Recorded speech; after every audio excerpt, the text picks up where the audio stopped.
I need to tell you about the silence, though even now, 15 years after Goltris IV, my hands shake when I try to remember Commissar Vedran's face in those final moments before he stopped speaking. Not stopped commanding, that came later, but stopped making sound, stopped producing the crisp parade, ground certainty that had kept our regiment functional through 18 months of grinding attrition warfare against an enemy we never fully understood. I was a junior Vox operator then, 23 standard years old, assigned to Battalion Command's communication hub because I had what the Munitorum assessors called acceptable neural plasticity, and what my mother back on the Agri world called good memory for voices. Both assessments proved true, and both damned me to remember every word, every crackle of static, every scream that came through my headset during the Goltris campaign, but especially to remember the words that didn't come, the silence that spread like an infection through our command structure, starting with Commissar Vedran on the morning of the 43rd day.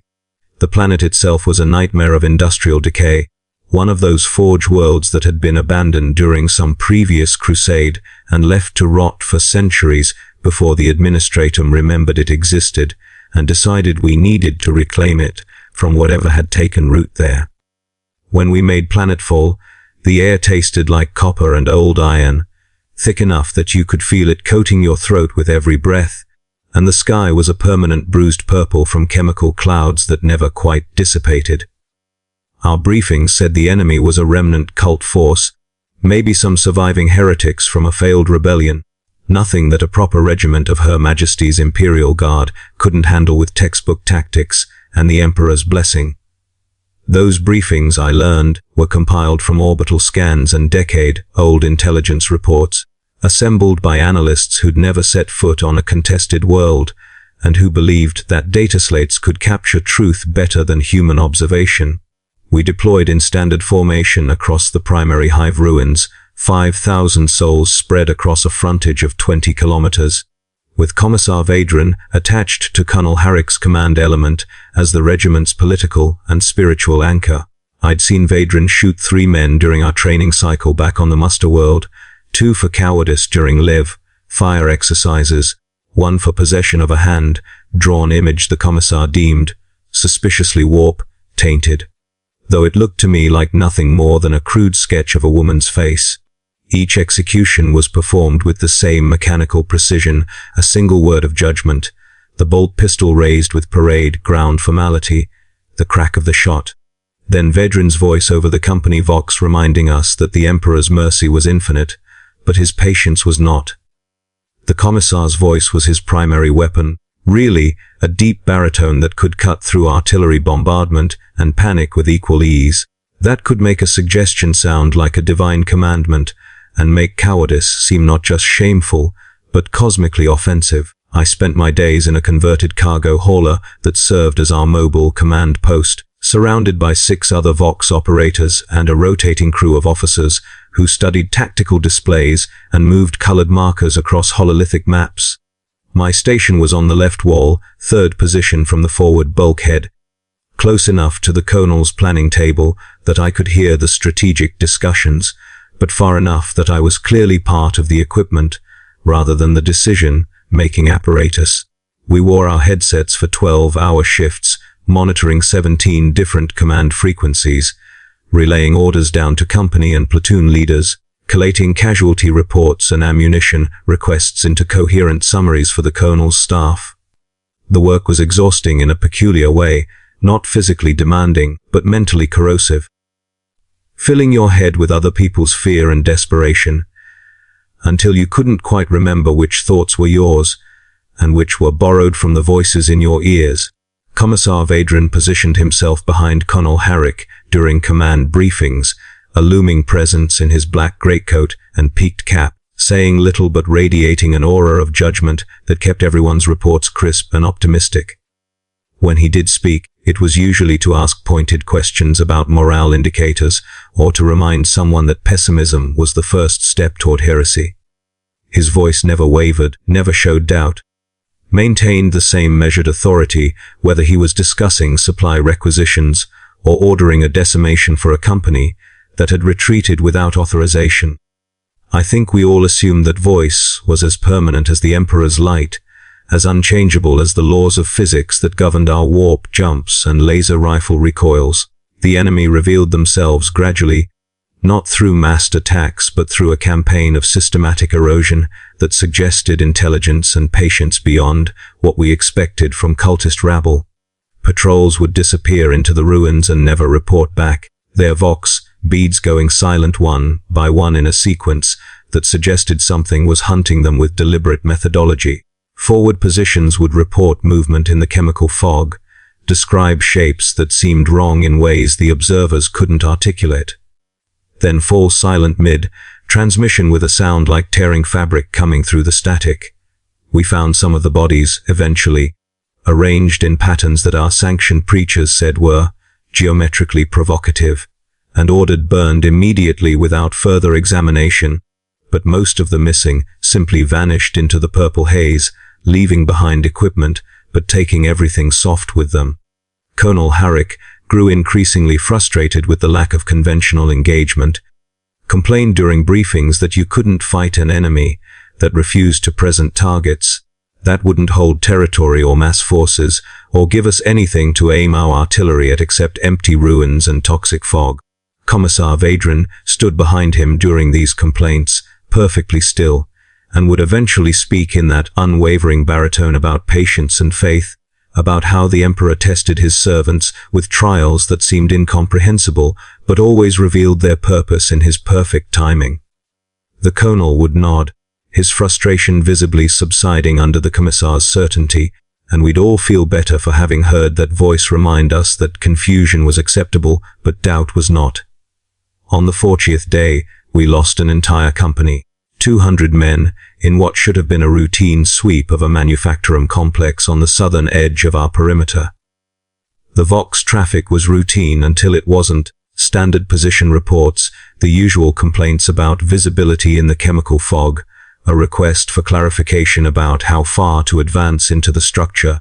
Then the senior lieutenant's voice came through my headset with a quality I'd never heard before, a kind of bewildered horror that made my spine feel like ice water, saying, "Command, we see them now, they're not shaped right, there," and then just screaming, not words, just sound, and under the screaming a noise like hydraulic systems under immense pressure, metal bending in ways it wasn't designed to bend.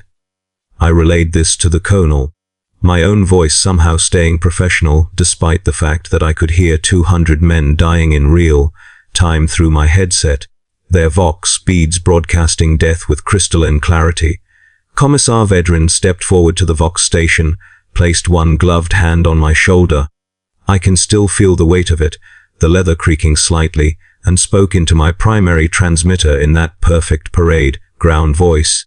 "This is Commissar Vedran to all units, southern sector. Stand fast and give fire. The Emperor protects the faithful. Fear is the mind killer. Stand fast." His words went out across all command frequencies, that unshakable certainty broadcasting to everyone in the southern deployment, and for maybe 30 seconds it seemed to help. I heard officers rallying their squads, heard las fire discipline resume. Then the screaming started again, worse than before, and this time I heard something else underneath it, a sound that my brain kept trying to interpret as singing, but couldn't quite pass. Something with harmonics that didn't fit properly into human hearing range. The entire company went offline within 7 minutes. 200 vox beads, each representing a human life, each producing nothing but static, and then, one by one, going completely silent.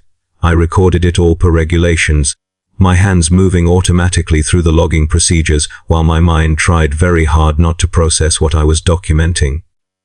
When the last signal died, the command post was absolutely quiet, except for the electric hum of our equipment, and someone's ragged breathing that might have been mine. Colonel Herrick looked at Commissar Vedran, clearly wanting that voice to provide context or reassurance, to make this comprehensible, in the same way the Commissar had made everything else comprehensible through sheer force of certainty. Vedran opened his mouth, and for the first time since I'd met him 9 months prior, he hesitated. Just for a second, maybe less. But in that fractional pause I saw something in his face that looked like incomprehension, like a calculation failing to resolve. Then he spoke, and his voice was exactly the same as always, the same measured authority. Shell the southern perimeter. No further advance into that sector. Redirect artillery to suppress the manufacturum complex. The enemy has revealed themselves, and now they will face the Emperor's judgment. The words were right. The tone was right, but somehow the hesitation had changed something, had introduced a microscopic crack into what had seemed like absolute certainty. We redirected the artillery as ordered, pounded the southern manufacturum complex for 6 hours straight with every gun we could spare, turned the entire structure into rubble and fire. The chemical fog took on an orange tint from the flames, and the smell changed from copper, iron to something more organic, like burning meat, but wrong somehow, sweet when it should have been savory. No enemy emerged from the bombardment, no retreating forces, no bodies to confirm kills. We just destroyed the complex and declared the sector denied, drew new lines on our maps, and pretended that the empty space where 200 names used to be was strategically acceptable. That night, I couldn't sleep despite the exhaustion that made my bones feel like they were made of lead. I lay in my bunk in the crew compartment, listening to the other operators breathe and snore, and kept replaying that moment of hesitation in my mind, that fractional pause before Vedran spoke. I told myself I was being ridiculous, that everyone hesitates sometimes, that one moment of human uncertainty didn't mean anything significant, but I couldn't shake the feeling that I'd witnessed something fundamental change, like watching the first microscopic crack appear in a load-bearing wall, invisible to most observers but carrying implications of eventual structural failure. The 41st and 42nd days followed the pattern we'd established. Limited patrols, defensive positions, attempting to draw the enemy into open engagement while they continued their campaign of surgical elimination. We lost men in ones and twos, small unit actions that vanished into the fog and never came back, their Vox signals cutting out with that same tearing, fabric sound. Commissar Vedran continued to provide guidance and reassurance, his voice still projecting absolute certainty over the command frequencies, reminding us that the Emperor's plan was unfolding exactly as ordained, even when it looked like chaos and failure. But I started noticing, or thought I noticed, or feared I noticed, tiny variations in his delivery, microscopic pauses before certain words, a barely detectable flatness to phrases that used to carry emotional weight. Maybe I was imagining it. The other Vox operators didn't seem to notice anything wrong, continued to respond to Vedran's pronouncements with the same visible relief and renewed determination. The colonel certainly didn't appear concerned, still looked to the Commissar for that verbal reinforcement that made impossible situations seem manageable. I started to think that the problem was in my head, that spending 12 hours a day with voices in my ears was making me hear things that weren't there, creating patterns from random variation the same way as sleep-deprived sentry sees attackers in every shadow. On the morning of the 43rd day, we planned a major offensive to probe the enemy's central position, a coordinated push with 3 companies advancing in parallel across a kilometer-wide front into what our scouts reported as a dense cluster of industrial structures that seemed to be the source of most enemy activity. Colonel Harrick laid out the operation during the pre-dawn briefing, using his light stylus to draw arrows and encirclement maneuvers on the hololithic display, his voice carrying the forced optimism of a man trying to convince himself as much as his subordinates. Commissar Vedran stood in his usual position behind the colonel, silent until the tactical overview was complete, then stepped forward to provide what we all expected would be his standard pre-battle address about duty and faith, and the Emperor's inevitable victory. He opened his mouth, and nothing came out. Not silence, exactly. I could hear him breathing, could see his chest expanding and contracting, could see his lips moving in the shapes of words, but no sound. His larynx was working, his mouth was forming phonemes, but the air itself seemed to refuse to carry his voice, seemed to absorb the vibrations before they could become audible. It was like watching a Vox transmission with the audio feed cut, except this was happening to a physical human being standing 3 meters away from me, happening in real time with no technical explanation. Everyone in the command post froze, staring at the Commissar, waiting for the moment to resolve itself into normalcy. Vedran's face showed confusion, then concentration, then something that might have been fear, but was gone too quickly to be certain. He closed his mouth, touched his throat with one gloved hand as if checking for physical injury, then tried again, his lips moving deliberately through what looked like the words, "The Emperor protects," but producing nothing, not even a whisper, just visual shapes accompanied by breathing sounds. Colonel Herrick stepped toward him, concern overriding military protocol. "Commissar, are you—" He didn't finish the question, perhaps because there was no good way to ask if an authority figure was suffering from a medical emergency without implying weakness, without introducing doubt into the chain of command's structural integrity. Vedran shook his head sharply, a gesture that somehow communicated both denial and frustration. He pulled out his data, slate and stylus, wrote rapidly, then held it up for the colonel to read. "Temporary vocal impairment. Proceed with operation as planned. The Emperor's will requires no voice to manifest." The words were characteristically Vedran, the phrasing identical to his usual pronouncements, but seeing them written instead of spoken robbed them of their power, made them look like propaganda text instead of divine certainty given audible form. The colonel hesitated, clearly unsure how to proceed with a silent Commissar standing behind him, then made the decision to treat this as a minor medical issue, rather than a potentially catastrophic morale problem. He turned back to the assembled officers and continued the briefing, his voice a little too loud, a little too forcefully confident, trying to compensate for the absence of Vedran's reinforcing baritone. The officers nodded and asked appropriate questions and pretended that nothing significant had happened. But I could see the uncertainty in their faces, the way their eyes kept drifting toward the Commissar, standing silently behind the colonel, writing occasional notes on his data slate, but no longer providing the verbal anchoring that had kept us all stable. The operation launched at first light, 3 companies advancing into the industrial sector, while I monitored their Vox, traffic and relayed updates to the command staff. For the first hour, everything proceeded according to plans: a steady advance, minimal contact, the usual reports about poor visibility and difficult terrain. Commissar Vedran stood at his position behind Colonel Herrick, watching the hololithic display, his face composed but his throat visibly working, as if he kept trying to speak and finding nothing there to project sound with. At hour 2, the pattern changed. The lead elements of Alpha Company reported contact, described enemy forces that matched nothing in our intelligence briefings, used phrases like "wrong number of joints" and "moving in directions that don't exist," before their transmission degraded into incoherent shouting. I relayed this to the colonel, who immediately looked toward Commissar Vedran for guidance, for that verbal reassurance that would make the incomprehensible seem manageable. Vedran's mouth moved, his lips forming what looked like orders or encouragement, but no sound emerged, not even a rasp or whisper, just visible speech movements accompanied by the soft sound of breathing. The colonel stared at the silent Commissar for what felt like an hour, but was probably 3 seconds, then made his own decision, ordering Alpha Company to fall back while Beta and Gamma companies provided covering fire. His voice lacked the certainty that Vedran usually provided, carried an undertone of desperate hope rather than assured command, but he gave the orders and the Vox operators transmitted them, and the companies began their tactical withdrawal.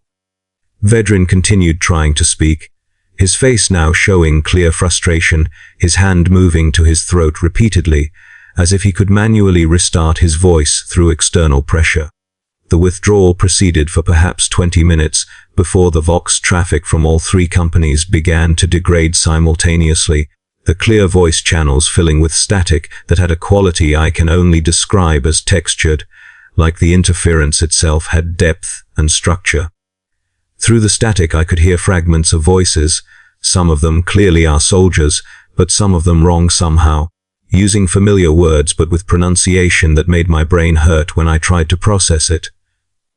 One transmission came through with crystalline clarity, a voice that might have been Sergeant Hollis from Beta Company, but sounded like it was being played backward and forward simultaneously, saying, "The angles here are hungry, the geometry wants us. Why did we think straight lines were safe? And then dissolving into that tearing, fabric sound that had become associated with casualties.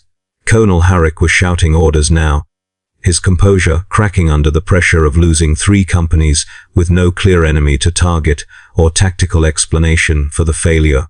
He kept glancing toward Commissar Vedran, clearly desperate for that voice to cut through the chaos and reimpose order.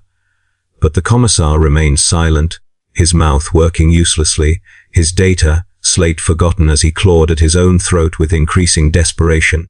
I watched him try to force sound out through what looked like sheer willpower, saw his face turn red with effort, saw veins stand out on his neck.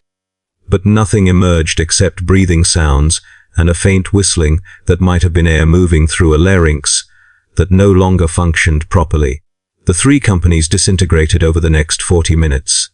2,000 men reduced to scattered vox, signals broadcasting panic and death, their transmissions painting a picture that made no tactical sense and less physical sense, describing an enemy that seemed to exist in more directions than our 3-dimensional space easily accommodated. I logged it all, my hands moving through documentation procedures while my mind tried very hard to disconnect from the content I was recording. At some point I realized I was crying, tears running down my face, while I maintained perfect professional neutrality in my voice, confirming receipt of casualty reports and transmission degradation with the same calm acknowledgement I'd use for supply requisitions. When the last Vox signal went silent, Commissar Vedran collapsed, not dramatically.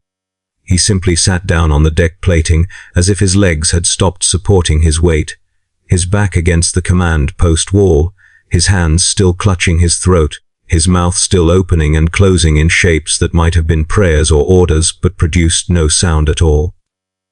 His face had gone from red to pale, and his eyes looked wrong somehow, unfocused in a way that suggested he was seeing something other than the physical space around him.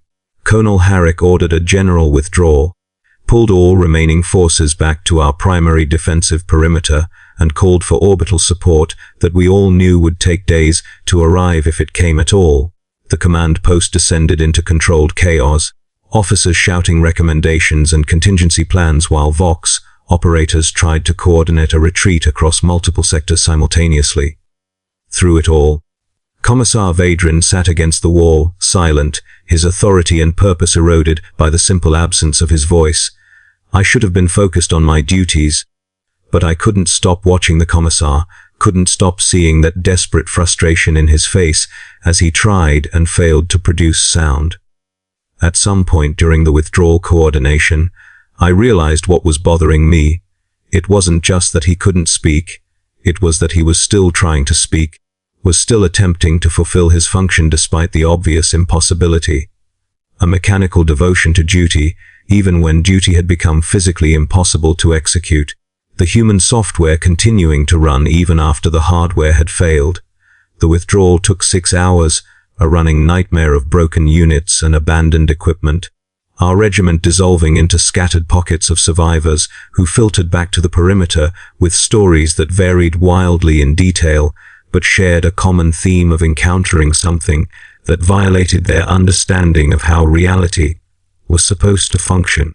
We lost 4,000 of our original 5,000 soldiers during the Goltris campaign, most of them in that final disastrous offensive, and the survivors were so psychologically damaged that half of them were declared unfit for further service and shipped to penal colonies where their stories wouldn't contaminate other regiments.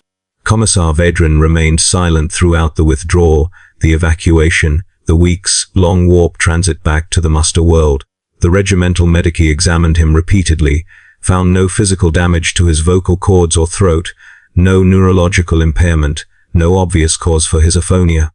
His mouth still moved in speech patterns, his hands still gestured in ways that suggested he was trying to communicate, but no sound emerged, and eventually people stopped looking at him, because it was too disturbing to watch authority try to express itself through a broken instrument. They retired him to a Schola Progenium on some forgotten agri world, where I understand he spends his days teaching silent tactics classes to children who will grow up to be commissars themselves. moving his mouth through lectures that produce no sound while his students read text, slates that supposedly contain the words he would be speaking if he could. I received this information from a former regiment mate who'd taken a position in the Munitorum archives, and I don't know if it's accurate or apocryphal, but it fits the kind of grinding, pointless continuation that the Imperium specializes in, the insistence on function even after functionality has been thoroughly destroyed. As for me, they promoted me to senior Vox operator and attached me to a different regiment, one that was deploying to a contested hive world where the enemy had the courtesy to be physically present and shaped in ways that made sense to human perception.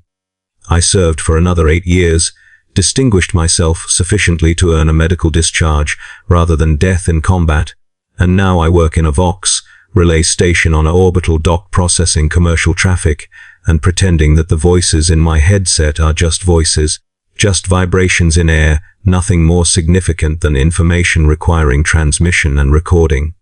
But I still think about Commissar Vedran, about that moment when his voice stopped working and took with it the entire scaffolding of certainty that had kept our regiment functional. I've developed theories, though I'm careful not to voice them, because theories about how reality works can attract the wrong kind of attention from the wrong kind of authorities. My quietest theory, the one I never write down and barely allow myself to think, is that voices like Vedran's don't emerge from human throats at all, but from somewhere else, somewhere we're not supposed to look too closely at, and that on Goltris IV something noticed this particular voice and reached out and grabbed hold of whatever channel it was traveling through and simply closed it, not as an attack necessarily, but as an observation, a curiosity about how these transmissions worked, the way you might pinch shut a hose to see what happens to the water flow. The alternative theory, which might be worse, is that Vedran's voice was always coming from somewhere other than his own conviction, that commissars are just biological Vox units for something larger and more abstract, and that his particular connection was simply severed for reasons we couldn't perceive, leaving him as a working body attached to a non-functional transmission system. This theory makes me think about all the other voices I hear, makes me wonder how many of them are genuinely originating from the speaker's own thoughts, versus being relayed from somewhere else, channeled through human throats, but generated by processes we're carefully trained not to question. I remember a conversation I had with another Vox operator during transit back from Goltris IV, both of us drinking synthetic alcohol that tasted like cleaning solvent and trying to process what we'd experienced. She said something that stayed with me, spoken quietly in the crew quarters where we thought we couldn't be overheard.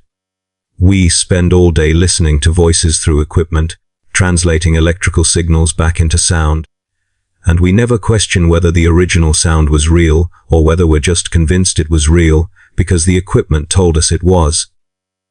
What if we're all like that? What if none of us are actually speaking? We're just convinced we are because the equipment says we should be? I told her she should stop drinking and get some sleep, because that kind of thinking leads to questions that the commissariat doesn't appreciate. But I've never forgotten what she said. Sometimes when I'm alone in my quarters, I'll try to speak and then really listen to the sound, try to track it back to its origin point, try to feel the air moving through my vocal cords and convince myself that the sound is really mine and not just being piped through me from somewhere else. It's a counterproductive exercise, breeds the kind of uncertainty that makes you unreliable in a crisis, but I can't seem to stop doing it. The thing that haunts me most isn't the actual moment when Vedran's voice stopped, though that was terrible enough, but all the moments afterward when he kept trying to speak, kept moving his mouth through words and phrases that should have carried meaning and authority, but produced only silence and breathing sounds. The sheer persistence of it, the inability to accept that the function was no longer available, the human software running through its subroutines despite obvious hardware failure. It suggested something about the nature of duty and authority that I don't have the vocabulary or philosophical training to articulate properly. Something about how we're all performing functions that might continue even after the purpose has been removed, or we've been disconnected from the source that makes those functions meaningful. I sometimes wonder what Vedran thinks about in that silent schola progenium, whether his thoughts still come in that measured parade, ground baritone, or whether the interior voice has degraded too, leaving him with only visual concepts and emotional impressions. I wonder if he still believes in the Emperor's plan, still maintains that certainty about divine purpose, or whether the silence has introduced doubt that grows wider every day like a crack in a load-bearing wall. I wonder if he dreams, and if he does, whether he can hear himself speak in those dreams, or if even his subconscious has accepted the new reality of soundless communication. The Munitorum never released an official explanation for what happened at Goltris IV. The planet was declared perdita, marked with warnings in the navigational databases, and added to the long list of places where imperial authority doesn't extend for reasons we're not supposed to inquire about too carefully. The survivors were dispersed to different regiments with instructions not to discuss the campaign with anyone who hadn't been present, which effectively meant we couldn't discuss it at all since we'd all been scattered across the sector. Official records list it as a strategic withdrawal following successful reconnaissance operation, which is the kind of euphemistic language that military bureaucracies specialize in, turning catastrophic failure into neutral administrative prose. I kept copies of my Vox logs from those 43 days, encrypted and hidden in personal data storage that I probably shouldn't have, but that nobody ever checks for retired Vox operators who aren't important enough to warrant that level of scrutiny. Sometimes I review them, listening to the recorded voices of soldiers who died 15 years ago, trying to extract meaning from static and screaming and that peculiar tearing fabric sound that preceded almost every casualty. It's not healthy, I know, this obsessive review of documented trauma, but I feel like there's something in those recordings that I'm missing, some pattern or message that would make the whole experience make sense if I could just process it correctly. The closest I've come to understanding happened about 5 years after Goltris IV, when I was working a Vox relay station during a minor asteroid mining dispute, and heard 2 different transmissions overlap in an unusual way due to atmospheric interference. For just a moment, the 2 voices synchronized in a way that created harmonics I'd heard before, a sound texture that matched something from the Goltris recordings, and I suddenly understood, or thought I understood, that the tearing fabric sound wasn't the sound of people dying, but the sound of transmission channels being redirected, voices being rerouted to destinations other than the intended receivers. Not death necessarily, but displacement. A reclassification of where these particular signals were supposed to be processed. I don't know if that understanding is accurate, or if it's just pattern-seeking behavior. My brain trying to impose structure on chaos because chaos is too frightening to accept in its pure form. But it changed how I think about Commissar Vedran's silence. Made me wonder if his voice wasn't destroyed but redirected, if somewhere else, in some direction, we don't have proper names for. That measured baritone is still broadcasting certainty and conviction to an audience we can't perceive through our limited sensory equipment. This is the kind of speculation that can get you disappeared by the Inquisition if the wrong person overhears, so I keep it internal, let it circulate in my head without externalizing it into words or written text that could be discovered and interpreted as heresy. The Imperium has very specific ideas about what kinds of questions are acceptable and what kinds indicate dangerous curiosity about subjects that should remain mysterious. And I've survived this long by knowing which category my thoughts fall into and keeping them appropriately contained. But I think about Commissar Vedran every time I hear a voice through my headset, every time I translate electrical signals back into sound and wonder about the fidelity of that translation, about whether I'm hearing what was actually transmitted or just what the equipment thinks I should hear. I think about how much of our reality is mediated through devices that we trust implicitly because we don't have an alternative. How we accept that the universe looks and sounds the way our instruments tell us it does, because questioning those instruments means questioning everything, and humans aren't psychologically equipped for that level of uncertainty. The worst moments come late at night when I'm trying to sleep, and I remember that hesitation before Vedran's voice stopped. That fractional pause where something fundamental changed. I keep replaying it in my memory, trying to identify the exact moment of transition, trying to understand what shifted between the Commissar, who could speak with absolute authority, and the Commissar, who could only move his mouth in silent shapes. There should be a clear boundary, a definitive before and after, but in my memory it's blurred, the change happening at some quantum level below my perceptual resolution, leaving me uncertain about when exactly the voice stopped and the silence began. I've tried to explain this to other veterans, to people who've experienced their own versions of inexplicable horror in the Emperor's service, but I can never quite articulate what bothered me so much about Vedran's silence specifically. They understand loss of command authority, understand the psychological impact of watching leadership fail, but they don't understand why the specific mechanism of failure matters, why it makes a difference that it was his voice rather than his judgment or his courage or his life. They think I'm being too technical, too focused on a trivial detail instead of the larger tragedy of losing most of our regiment. But it's not trivial, not to me. The voice was the instrument of control, the mechanism through which abstract authority became concrete command.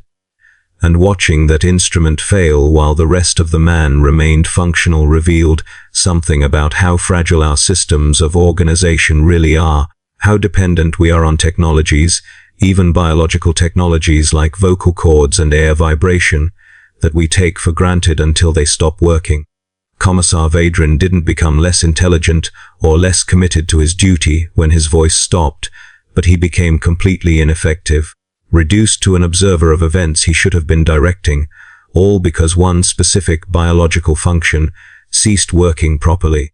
I wonder sometimes if that was the point, if whatever we encountered on Goltris IV was demonstrating something about the vulnerability of hierarchical authority, showing us that the entire Imperial command structure is dependent on something as fragile as air moving through meat in specific ways to create pressure waves that other meat interprets as meaningful sound.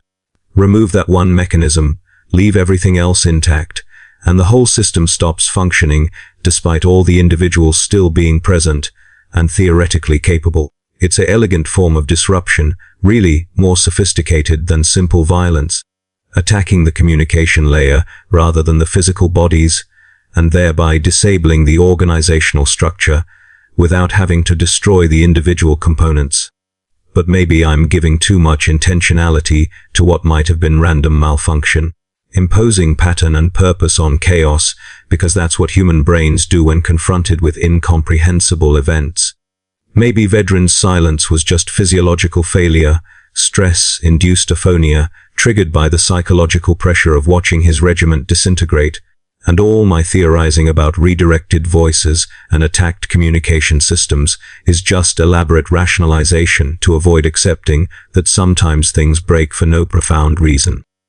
I don't know which interpretation frightens me more, that we were attacked by something intelligent enough to target our command structure in that specific way, or that we simply broke down through accumulated stress and the universe's fundamental indifference to our organizational needs.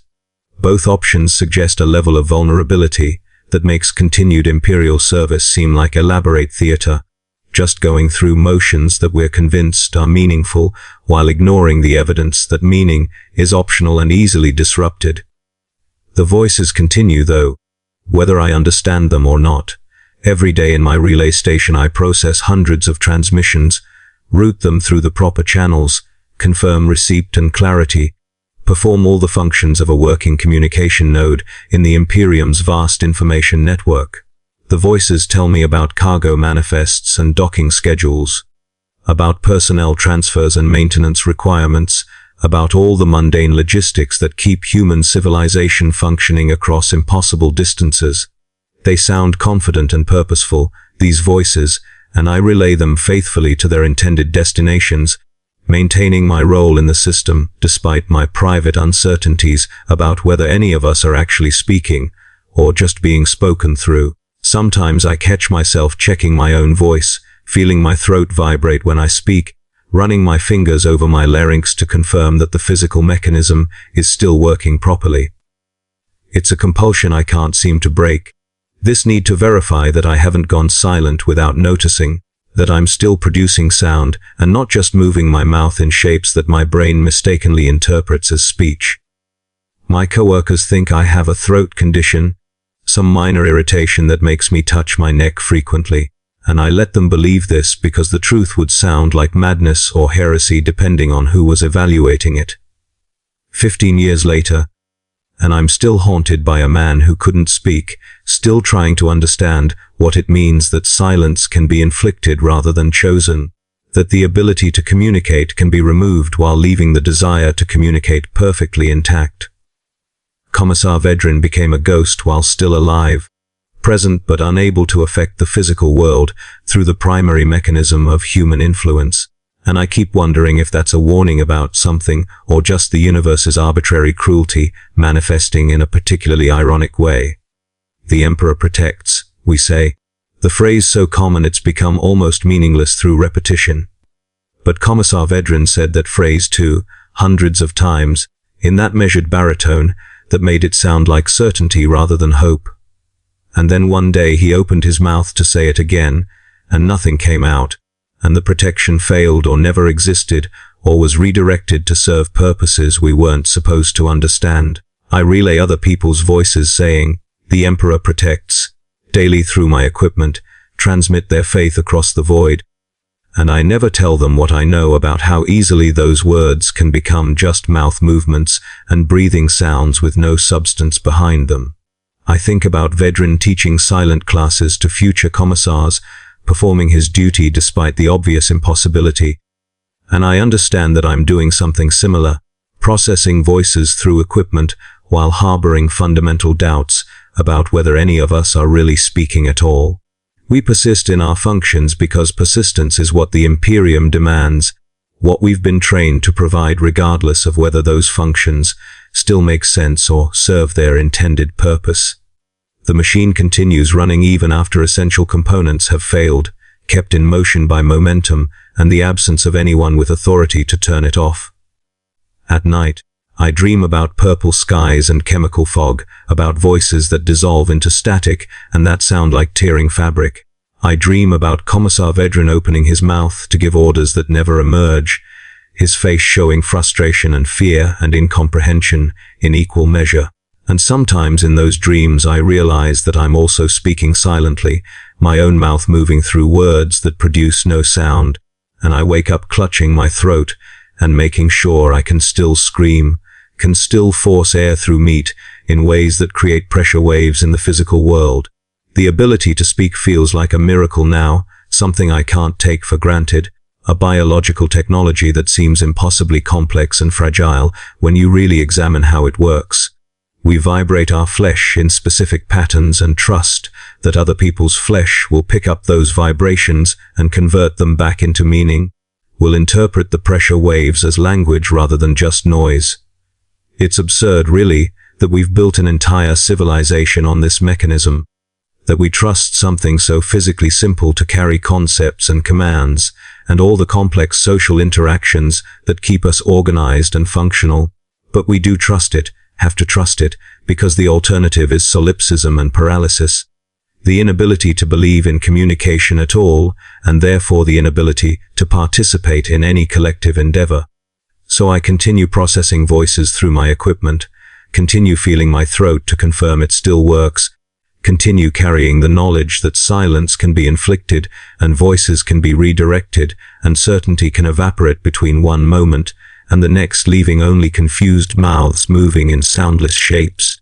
Commissar Vedran went silent mid-battle and his regiment died shortly afterward, and I survived to document what happened, even though documentation serves no obvious purpose except to satisfy the Munitorum's appetite for recorded information. I write this account knowing it will probably be filed in an archive somewhere, coded and encrypted and forgotten. Just another piece of data in the Imperium's infinite collection of catalogued experiences. Maybe someone will read it eventually, some future Vox operator wondering why their job feels wrong sometimes, why they can't stop thinking about the fragility of voices and the mechanical nature of communication.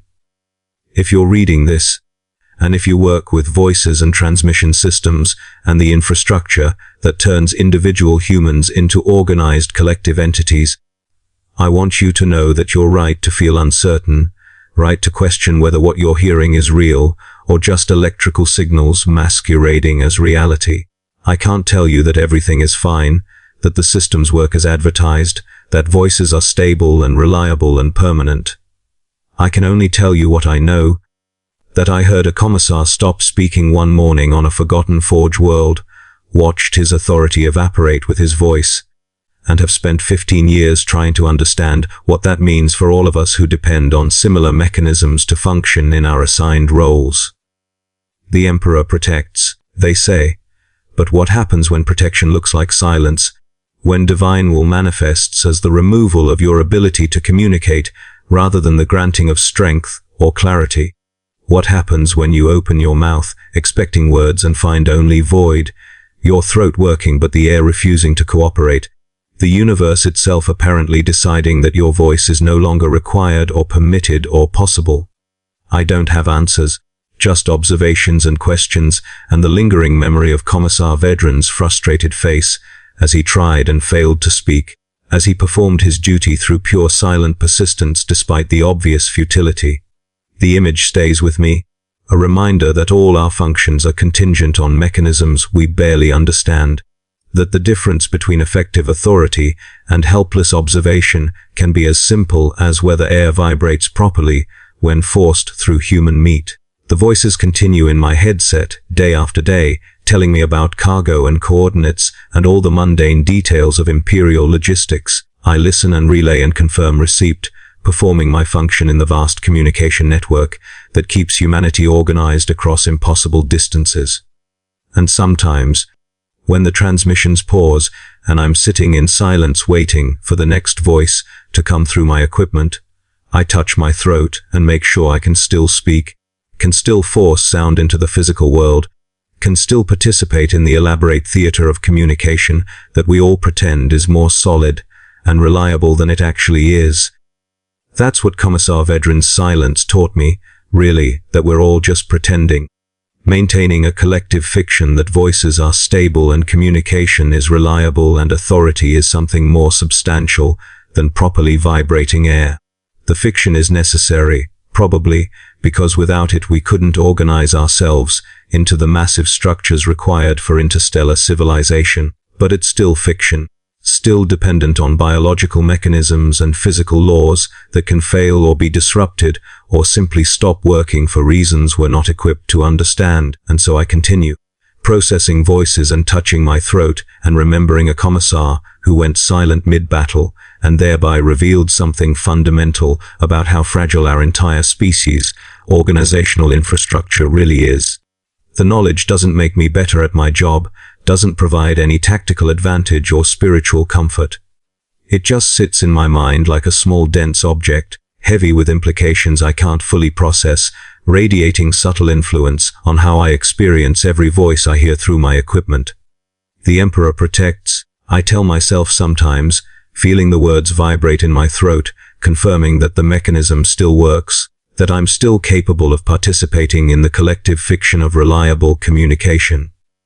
The phrase sounds hollow now, just air and meat producing pressure waves, but I say it anyway because saying it is what the Imperium requires. What keeps the machine running despite all evidence that essential components are failing or have already failed, and we just haven't noticed yet because the momentum is still carrying us forward. Commissar Vedran went silent, and I'm still speaking, and I don't know if that makes me lucky or just means my silence hasn't arrived yet. Either way, I persist in my function, relay the voices that come through my equipment, and wonder what it will sound like when my own voice stops, whether I'll notice immediately, or if there will be that same fractional hesitation, that microscopic pause before the silence becomes undeniable and everything changes in ways I can't predict or prepare for. The voices continue. For now, the voices continue, and I listen and I relay, and I touch my throat to make sure it's still vibrating. And I remember Commissar Vedran's face in that moment before speech became impossible, and I wait to learn whether his silence was unique or prophetic, whether I witnessed one man's tragedy or received a preview of a fate that awaits all of us who depend on such fragile mechanisms to make ourselves heard in an indifferent universe. That's all I know, all I can tell you. A commissar went silent mid-battle. His regiment died. I survived.